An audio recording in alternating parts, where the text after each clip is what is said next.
Iloilo! So, we finally arrived here sa hotel. Dito kami nagstay sa may Injap Tower. 30 minutes away from the airport. And kaka-check-in lang namin actually. Hindi na ako nakapag-vlog kanina kasi sobrang hassle kanina sa may airport. Sobrang daming tao na lumilipad domestically. Syempre may dala pa kaming anak. Ang dami namin bit-bit. So, medyo nakahilo. Kaya hindi na kami nakapag-video-video. So, hinihintay na lang namin na makarating kami dito at makapag-settle. And that's the time. Free na yung hands namin with the luggages and all. So, doon lang kami nakapag-vlog, nakapag-video. Ayun, anyway. So, ayun nga. As mentioned, dito kami nagstay sa Injap. So, room tour lang ako saglit para mapakita ko sa inyo kung ano itsura ng room namin. So, pagpasok, andyan na yung bedroom.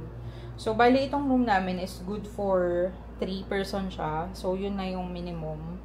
Wala sila yung 1 king size and 1 queen size. Laging may single size bed. So, ito yung binook namin. And then, you have here the television. Mini study table. You have here aircon. And you have here the view of the city. So, as you can see, katapat lang namin yung SM. SM, literal, yan. So, very, very convenient kapag meron kang mga, alam mo yon, mga last minute na kailangang bilhin, kainan. Yan, so, literal na katapat lang namin. We also have here yung cabinet. Yan, so, mini cabinet siya. Dalawang panel. Yan, dalawang panel ng cabinet. So, if meron kayong malaking maleta, kasha. Meron tayo dito mini kitchen with microwave and with mini ref. So, we have here the bathroom. Yan. And that's a quick room tour. So, bali na book namin tong room for 1,800 pesos per night without breakfast. For 2 na yon kasama si Zaki. So, ito na yung napili naming hotel kasi price-wise, mura siya, affordable, and malapit sa airport, malapit sa lahat. So, pagbaba mo, yun nga, tapat mo yung SM. Pagbaba mo, merong 7-Eleven sa baba, may Save More. And then, terminal din siya ng jeep. So, kung maglilibot ka around Iloilo, pwede ka nang sumakay pagbaba mo mismo ng hotel. And meron also katabing mga coffee shop, ganyan. So, very, very convenient at mura. So, if you guys are looking for hotel, ilalagay namin yung link sa baba kung saan kami, sa description box kung saan kami nag-book. Ayun. So, magsisettle lang kami in a bit and then lalabas kasi hindi pa kami nag-dinner. Actually, di pa nga kami nag-lunch. Nagmerenda lang kami kanina. Ang huling kain namin sa bahay pa, siguro around 10 AM. And then, nagmerenda lang kami kanina sa airport ng waffle. So, wala pa kaming proper na kain. So, magsisettle lang kami, mag-ayos ng gamit ni Zaki. And then, we will go out. Diyan lang naman sa tapat.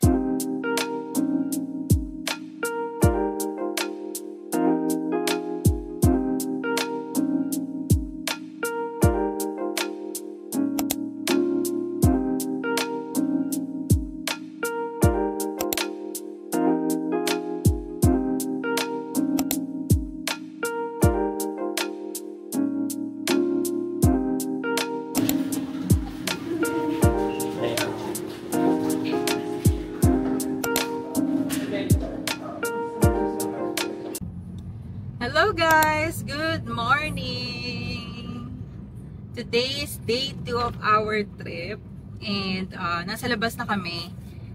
So for today, ang itinerary natin is to roam around the city. So nag-rent kami ng sasakyan dito. Ilalagay na lang namin yung link sa baba ng Facebook page nung pinagrentahan namin. So per day is 1,500 ang rate. So syempre sa amin yung gas.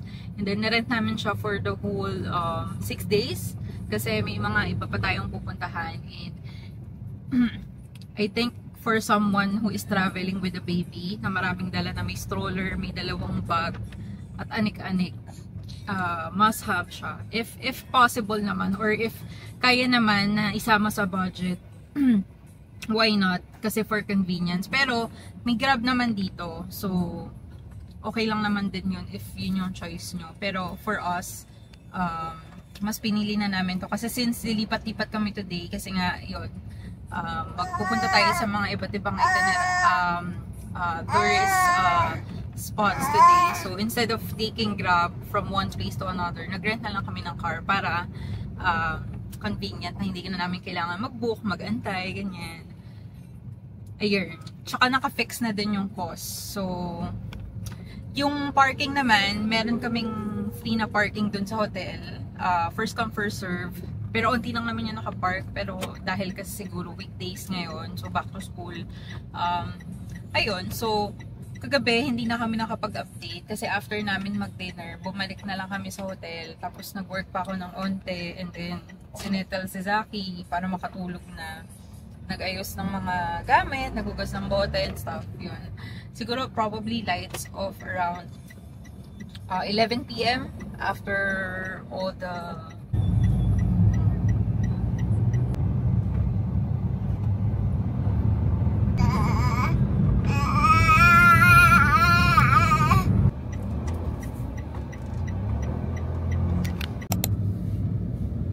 gabi naman yung parking na yan.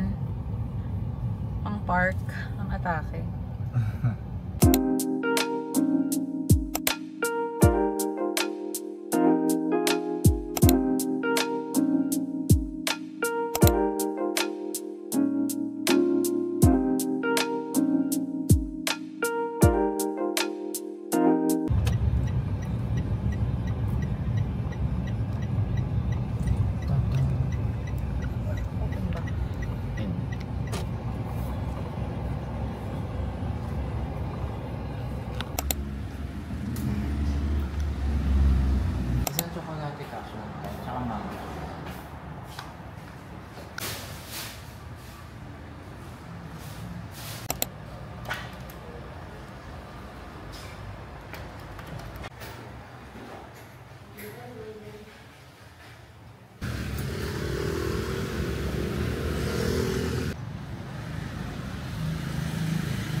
So we're here at Mama's Kitchen. Bumili lang kami ng cookies nila. So yung delicacy nila. So we have here yung mango chewies. So currently nilalantakan na namin. Masarap siya.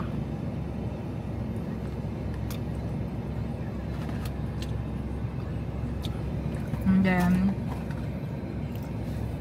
we also have here chocolate cashew crunchies.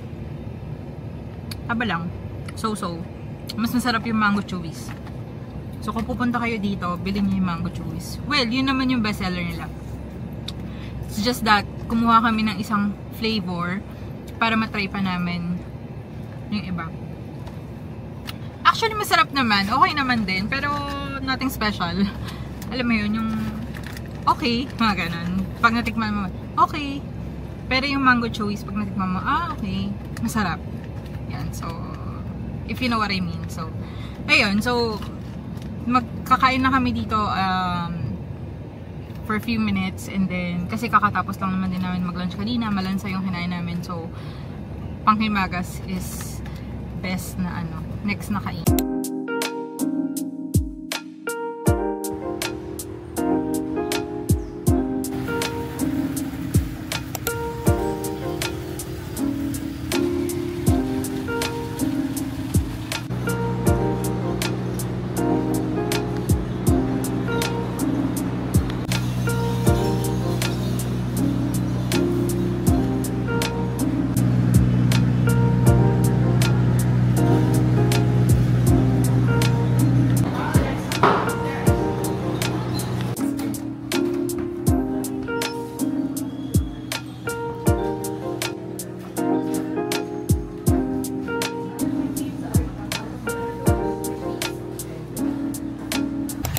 Hindi ko makakalimutan si ate.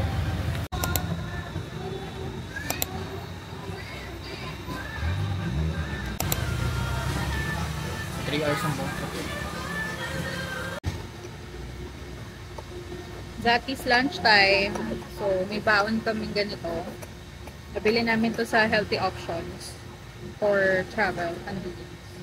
Organic naman siya. So, anak. Anak.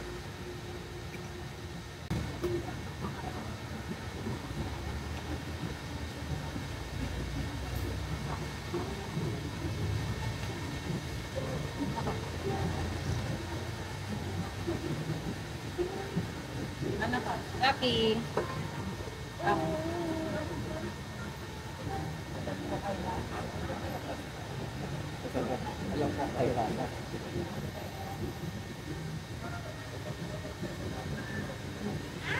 Alam mo ba yung may free na ano na Coke.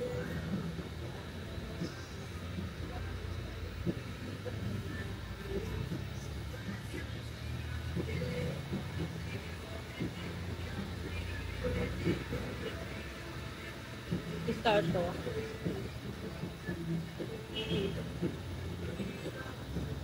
Ano yun ito? Matcha. Pistachio.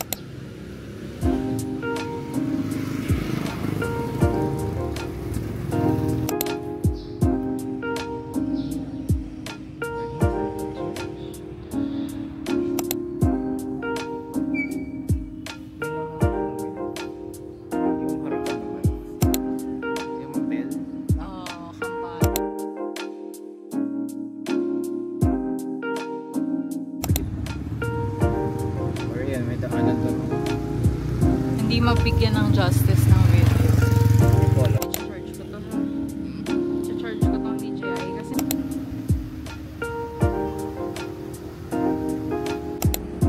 we're here in San Joaquin Church.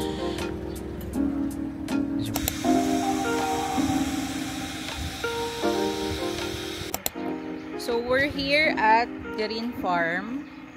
Ito yung second to the last for today's itinerary.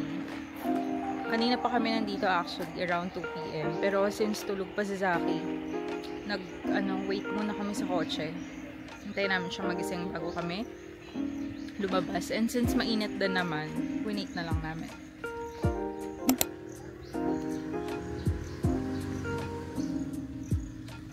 There was a farm who had a dog. Bingo was his name. Oh, good morning. Good morning, my boy. Say good morning. Morning. Yung pagbaba na lang. So, since farm siya, madami siyang ano sa gilid. Poultry. Chicken, ducks.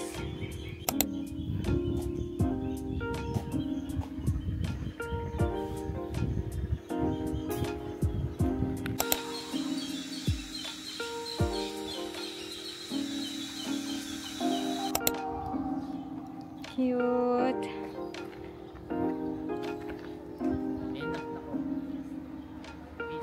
Figure body next.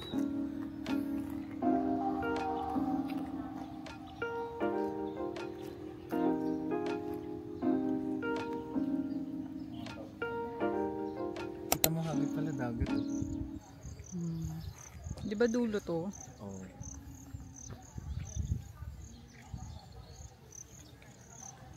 Green Farm. Ganda.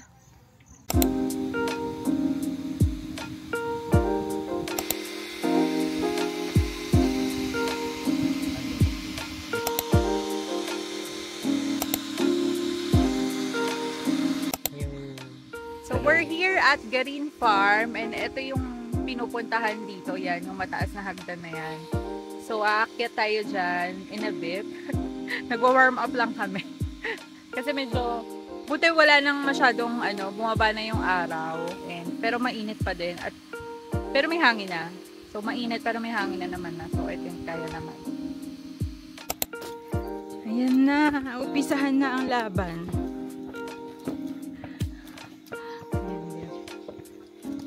Hindi pala nung hatbanga. May Jisoo Life naman tayo. Jisoo Life Safe Stay. Not sponsored. Not sponsored. Pero baka naman. Charik. Hiking pala ito.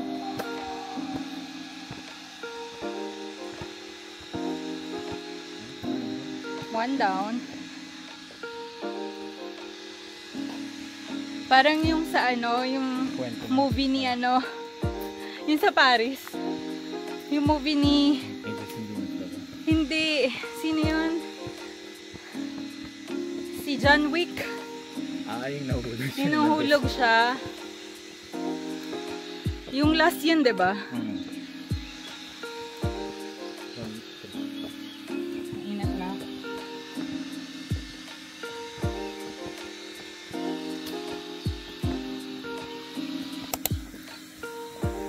Jerusalem.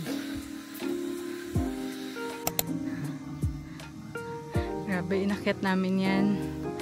My gosh, workout.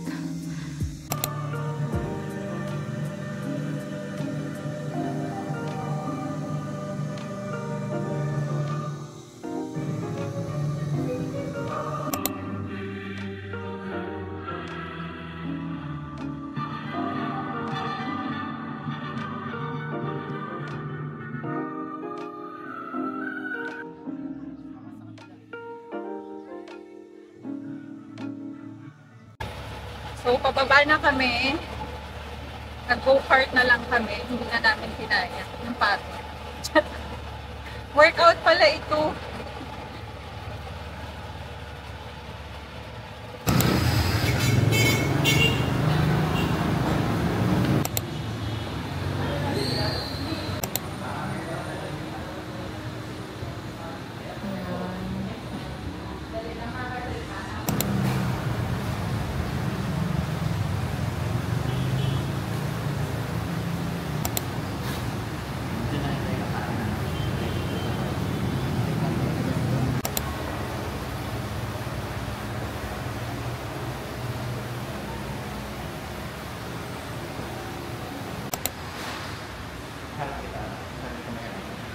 Ayan yung living room. Ito si Agatonia. Ayan siya.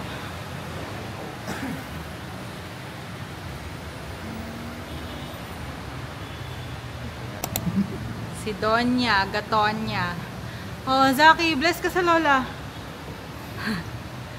Ayan si Madam.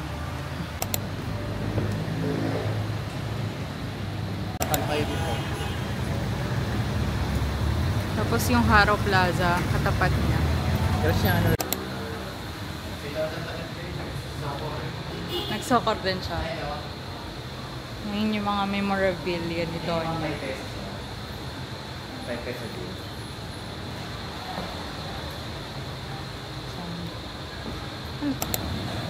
Mga rosary na ba yan? Dami ah. Dining area.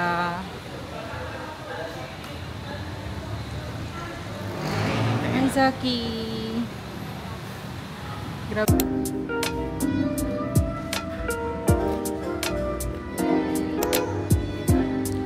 The bestseller.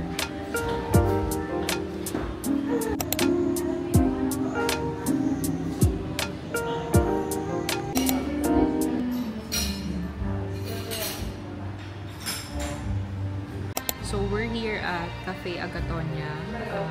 This is the last part of our itinerary for today, and nag-order na kami ng mga food, and then we will just probably enjoy our dinner since it's our anniversary today. And thank you guys for watching our vlog. See you tomorrow. Hi. Sorry.